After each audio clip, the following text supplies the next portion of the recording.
كيفاش تقولي لا بلا ما تحسي بالإحراج أو بالأحرى كيفاش ترفضي الطلب وأنت مرتاحة.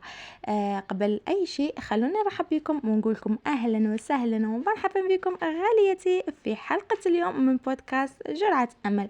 هذه الحلقة راح تكون حلقة جديدة وحلقة مميزة اللي راح تطوري منها من ذاتك. وقبل ما ندخل في الموضوع حبيت نقول لك حبيبتي اذا ما كنتيش مشتركه في القناه ما عليك غير تشتركي فيها وتفعلي زر الجرس هكا باش يوصلك كل جديد انا نحطه وباش نكبروا العائله تاعنا مع بعض. وما تنسيش تدعمي اختك بزر الاعجاب هكا باش الفيديو تاعي يوصل اكبر عدد من الاخوات واكبر عدد من الناس محتاجه تسمع هذا الكلام. كاين كلمة صغيرة من حرفين برك، كلمة بسيطة في اللفظ بصح ثقيلة في الوزن، كلمة تقدر تغير حياتك، تريحك من الضغوط وتحفظ لك كرامتك وتخليك تعيشي بسلام، واللي هي كلمة لا. ايه كلمة لا، هذه الكلمة عندها تأثير سلبي عليك، تخلي قلبك يدق بسرعة وحلقك ينشف ونظرتك لنفسك تنهز. هذه الكلمة تخليك تحسي بالذنب وكأنك درتي جريمة. علاش كل مرة تحسي نفسك مجبورة تقولي نعم؟ باش ما تزحفيهمش؟ باش ما تحسيش بالذنب؟ ولا باش ما يقولوش عليك مغرورة ولا نكارة للعشرة ولا يقولوا عليك قليلة الأدب؟ كي تقولي نعم وانتي ما كيش حابة راكي تعصبي في نفسك وتضحي براحتك باش ترضي غيرك، راكي تهدمي في جدار الثقة بينك وبين نفسك شوية بشوية. وكل مرة سكتي على حاجة ما عجبتكش راكي تعلمي الناس يتجاوزوا حدودهم معاك. اسمحي لي نقول لك اليوم راكي تستاهلي اكثر من هذا الشيء، لانك راكي مازال ما عرفتيش تضبطي حدودك مع غيرك. مرحبا بك في حلقة جديدة من بودكاست جرعة أمل، حلقة خاصة وصريحة ونابعة من القلب. رايحين نحكو فيها على موضوع حساس ومهم ومغيب في الحديث اليومي تاع البنات. كيفاش تقولي لا بلا ما تحسي بالخجل، كيفاش ترفضي بلا ما يوجعك ضميرك، وكيفاش تحمي حدودك النفسية بلا ما تخسري الناس. انا هنا معك اليوم مش باش نقولك كيف تكوني قاسية ولا باردة، لا بالعكس، رايحة نقولك كيف تكوني قوية وراقية وواثقة، كيف تقولي لا بحنان بلا توتر وبلا خوف، لانه كل مرة تقولي فيها نعم وانتي مكبوتة من الداخل راكي تقولي لا لإنسانيتك اللي تستاهل الحب والاحترام. حضري قهوتك وجلسي في مكان هادئ، خلي نفسيتك تهدأ وركزي معايا، لانه ممكن هذه الحلقة تكون هي نقطة تحول في حياتك، وممكن تكون اول خطوة نحو انوثة ناعمة وواعية وقوية ومتزنة. يلا خلينا نبدأ. راح نطرح سؤال ويقدر يكون موجه ليك: علاش نقولوا نعم احنا مش حابين؟ في الحقيقة هو سؤال بسيط ولكنه عميق. علاش نقولوا نعم احنا في الداخل تاعنا نحب نقولوا لا؟ علاش كل مرة نقاوموا إحساسنا الحقيقي ونخلوا الخوف من غضب الناس أقوى من حبنا لراحتنا؟ علاش؟ وشكون اللي دخل في بالنا أن الرفض هو نفسه القساوة؟ وشكون اللي علمنا أن الطيبة معناها السكوت والتنازل؟ الغلط راه باسم حسن النية. خليني نحكي لك قصص صغيرة بصح تمثل بزاف بنات منا. اول مثال: وحده تخدم وتتعب وتروح للدار عيانه، يسقسوها جاراتها باش تعاونهم في تحضيرات العرس بنتهم، وهي ما عندهاش حتى الطاقه باش توقف. تحب ترتاح بصح تقول نعم باش ما يقولوش عليها انانيه وباش يرضاو عليها. المثال الثاني: وحده اخرى في الجامعه، هذه بنت تقرا وتحضر المسابقه ولا لتخرج، وتجي صاحبتها تطلب منها باش تراجع معها ماده معينه، هي اصلا ماشي مقرره تراجعها اليوم، هي ماهيش مقتنعه بصح تقول نعم غير باش ما ترجعهاش حتى ولو راح وقتها وضاع تركيزها وزاد عليها التوتر. ما ترجعش صاحبتها وما تقوللهاش لا لا غير باش ترضيها.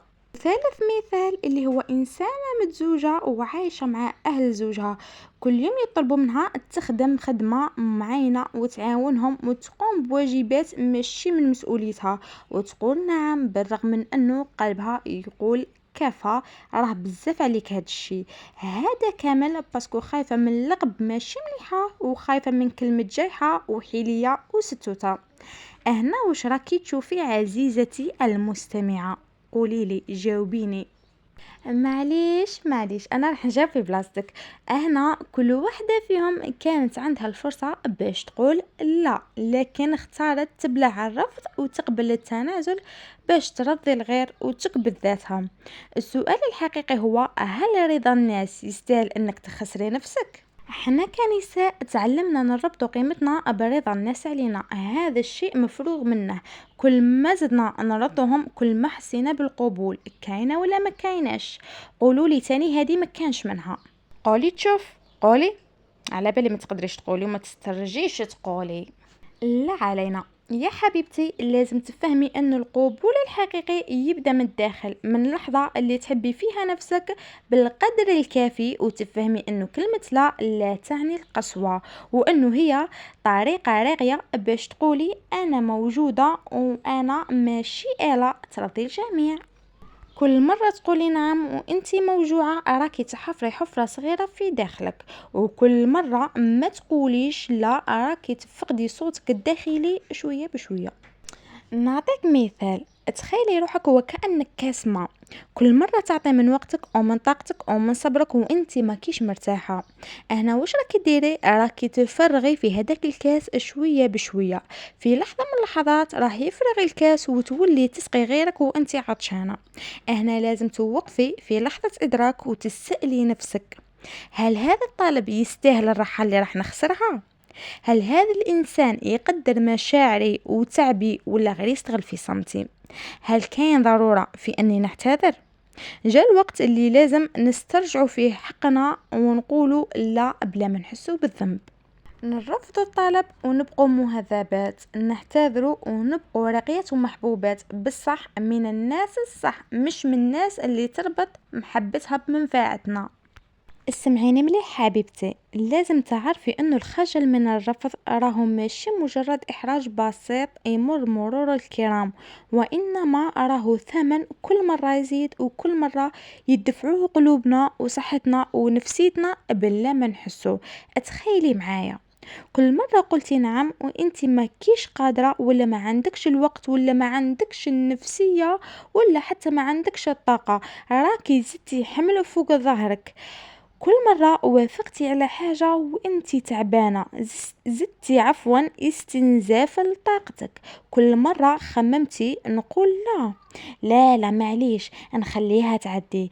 يا سيدتي ويا حبيبتي، بكل بساطة راكي تخلي الناس تمشي فوق حدودك.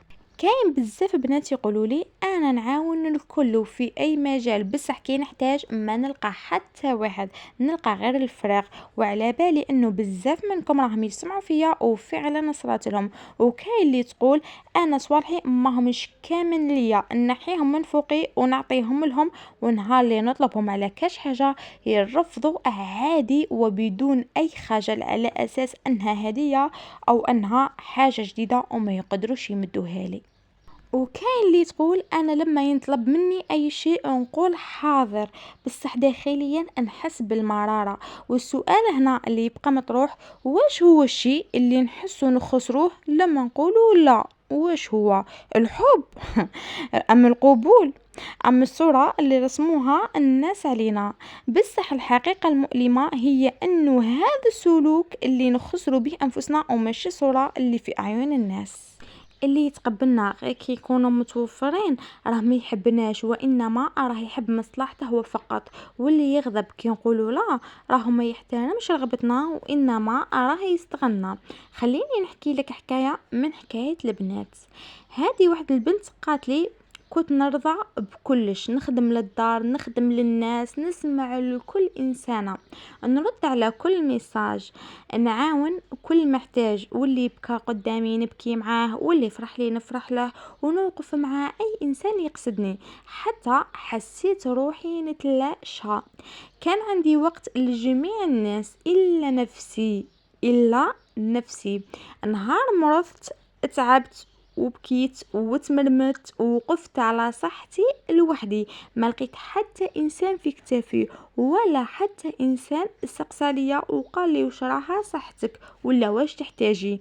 من يومها فهمت بانه لازم نغير قوانيني، ماشي اي انسان لازم نستقبله ونرحب بيه، وماشي اي انسان لازم نعطيه من وقتي وراحتي وجهدي ولا حتى خيري. وفهمت انه لازم ندير حد ما بيني وبين الناس ونتعلم فن الرفض.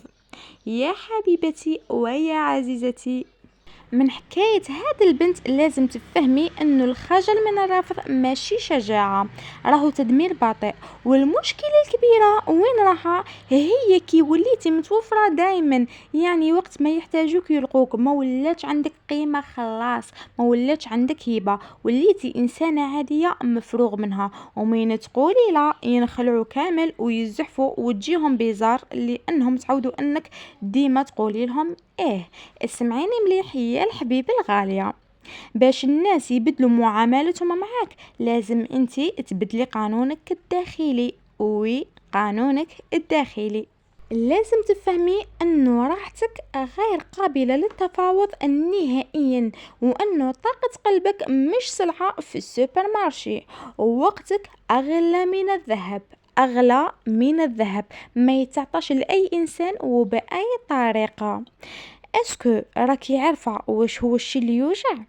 الحاجة اللي توجع هي كي تضيعي وقتك في حاجات ما تعنيكش غير باش ترضي الناس، والنهار اللي تحتاجيهم ما تلقيهمش. وبالتالي لازم تطرحي هذا السؤال على نفسك: اسكو انا راني عايشة حياتي ولا عايشة باش نرضي الناس؟ هذه هي الحقيقة، وكي تفهميها رايحة تبدي في اعادة ترتيب حياتك، في علاقاتك واولوياتك وحدودك، وتفهمي انه قيمة الانسان ماشي في عدد الخدمات اللي يقدمها، وإنما كيفاش يحمي نفسه من الاستهلاك الزائد ويحط كلمة لا في بلاصتها صحيحة. السؤال اللي يبقى مطروح: كيفاش نقولوا لا قبل ما نحسوا بالذنب؟ والآن يا حبيبة قلبي، بعد ما فهمنا علاش نقولوا نعم بلا رغبة، وبعد ما شفنا الثمن اللي نخلصوه في كل مرة نسكتوا فيها على حقوقنا، جاء الوقت اللي لازم نتعلموا فيه كيفاش نقولوا لا بطريقة ذكية وراقية، قبل ما نجرح الطرف الآخر، وأكيد قبل ما نحسوا بالذنب.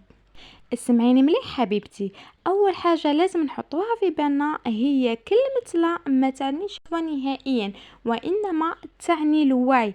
كي تقولي لا راكي بتحمي في نفسك من الضغوطات وتحافظي على الراحة تاعك اللي ما راح يعطيها لك حتى إنسان، وراكي تبني في جدار راح يحميك من الاستغلال.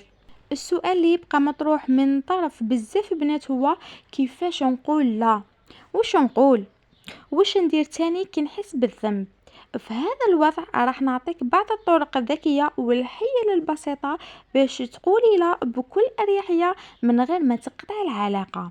لازم تكوني ذكية وتتعلمي مهارة وفنون الرد. على سبيل المثال: أنا نقدر نعاونك بصح مشي اليوم.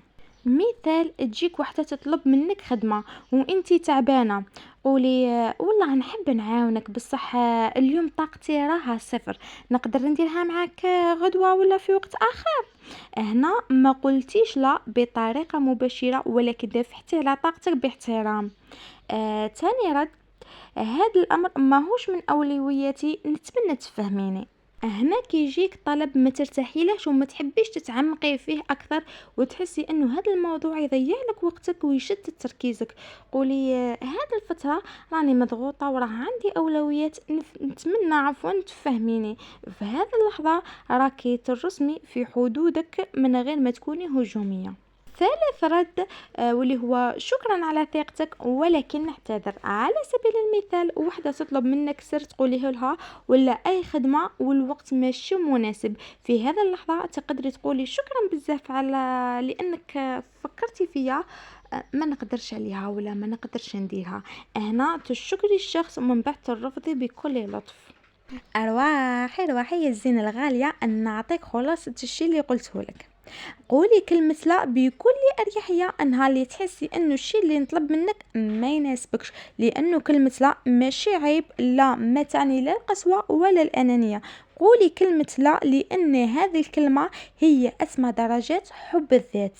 لا هي الدرس اللي لازم كل بنت تتعلمه باش توقف استغلال الناس واستنزافهم لطاقتها، وتبدأ تبني احترام صحي بينها وبين الناس. حبيبتي، ممكن انتي تسمعي هذه الحلقة، تذكرتي مواقف قلتي فيهم نعم وانتي تتمني تصرخي بلا. ممكن تذكرتي نفسك تضحكي وانتي في نفس الوقت موجوعة. آه، تعاوني الناس وانتي طاقتك منهارة. تردي على المساجات وعلى النداءات وتنسي تردي على نداء قلبك اللي كل مرة يقولك بزاف عليا. انا هنا اليوم باش نقولك ماشي لازم تكوني متوفرة وتحت الخدمة في كل وقت باش تكوني محبوبة عند الناس، وماشي لازم تكوني ترضي الكل باش تكوني بنت مليحة، وماشي لازم دايما تعيشي دور البطلة وتاخذي دور البطولة في قصة ماشي قصتك. راكي تستاهلي الراحة وتستاهلي الحب والاحترام. على هذا لازم تقولي لا، لأنه قلبي تعب، لا لأنه وقتي ثمين، لا لأنه حياتي أولى.